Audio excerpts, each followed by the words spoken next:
Louis Plenel, Bonjour Mathieu. président et cofondateur de Mediapart.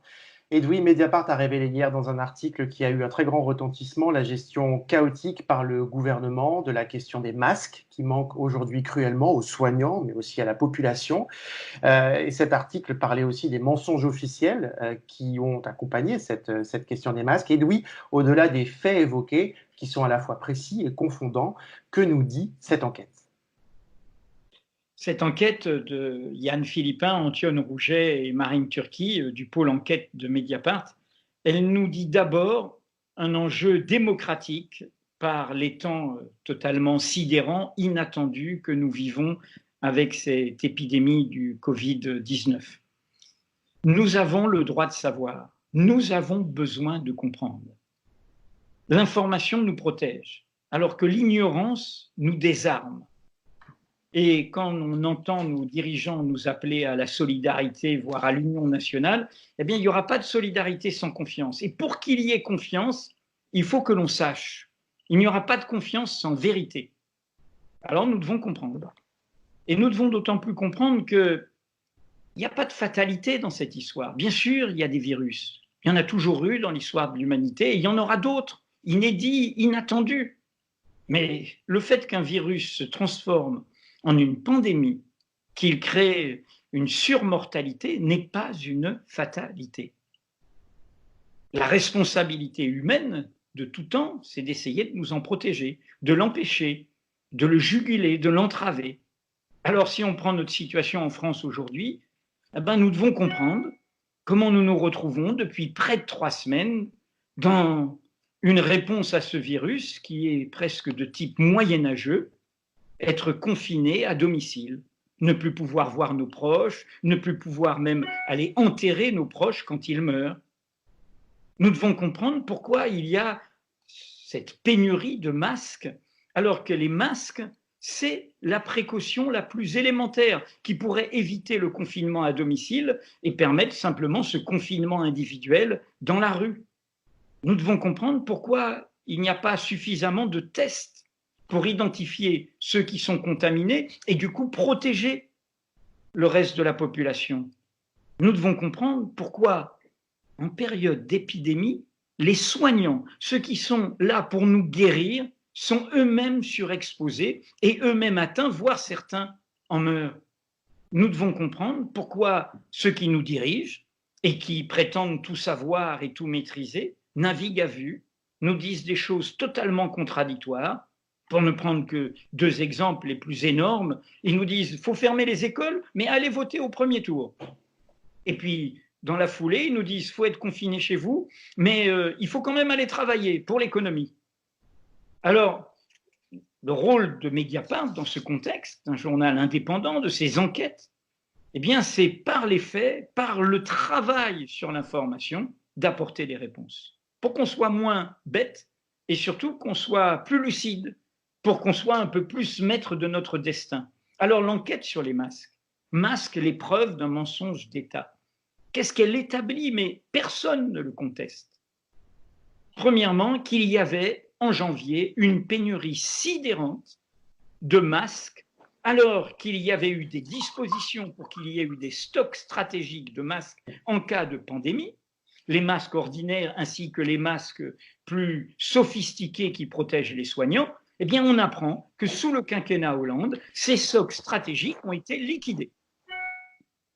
On aurait pu attendre des gouvernants qui l'annoncent. Ils n'en étaient pas comptables, ils le disent publiquement, et puis, du coup, ils appellent à une mobilisation générale, un plan hors sec pour que tout le monde ait son masque. Eh bien non, ils ont préféré, par panique et par cynisme, et peut-être aussi par conflit d'intérêts, car beaucoup d'entre eux étaient sous le quinquennat précédent, y compris au cabinet de la ministre de la Santé, ils ont préféré mentir, cacher cette pénurie au point d'inventer jusqu'à la porte-parole présidentielle ce mensonge énorme à contre-courant de tout ce que disent les soignants, que les masques sont inutiles, que les masques ne protègent pas.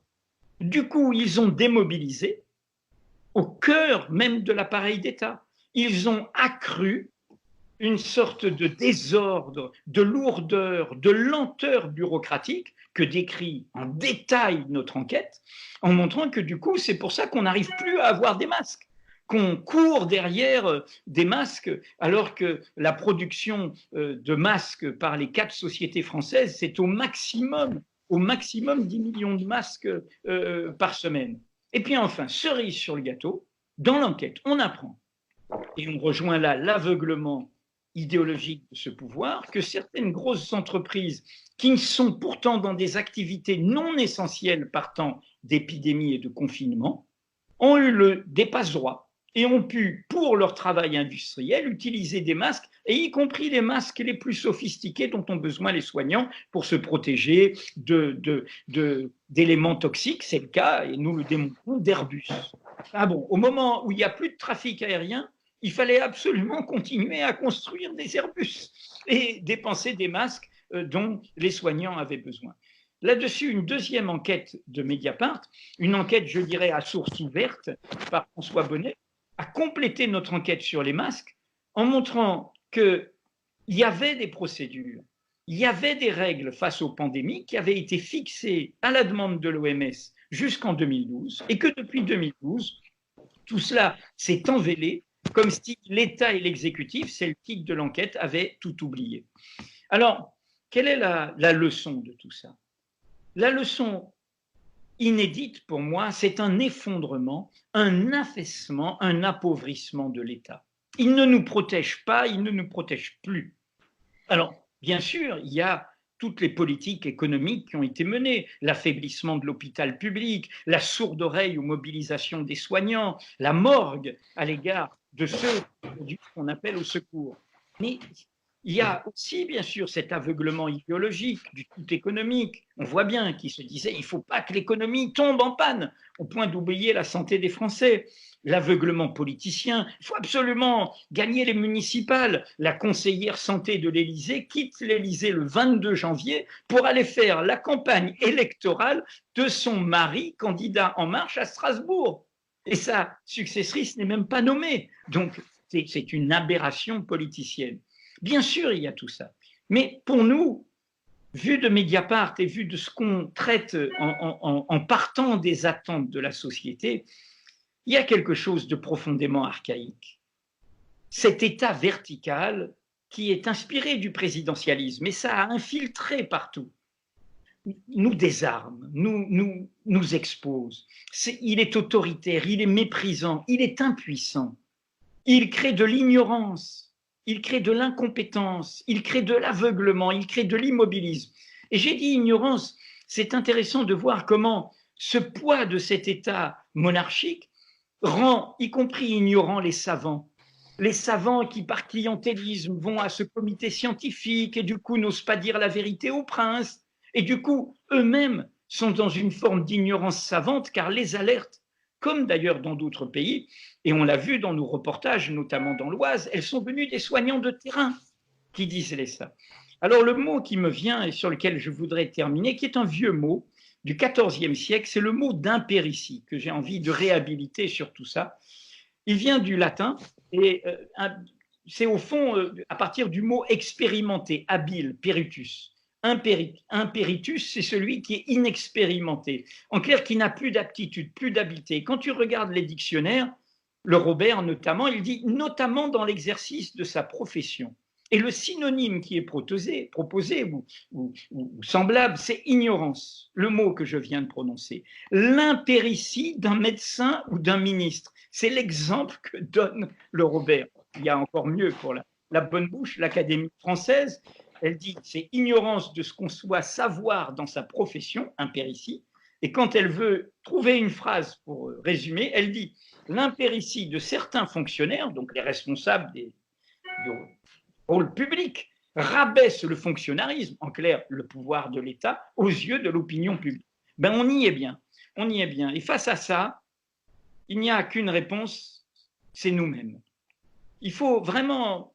Il y avait un film 120 battements par minute qui avait popularisé ça, mais Dieu sait si en temps réel ils ont été méprisés, contestés, réprimés. Ces activistes nés de la pandémie du VIH, du sida. qui ont considéré que justement, ils étaient face à une ignorance savante et face à une irresponsabilité politique. Et ils ont décidé de se prendre en main, car les maladies ne nous sauvent jamais. Il ne faut pas se dire qu'une maladie, il va y avoir le jour d'après, on va tout comprendre. C'est les malades qui peuvent nous sauver, ou la population, c'est les personnes concernées. Les maladies, elles font un désastre d'abord.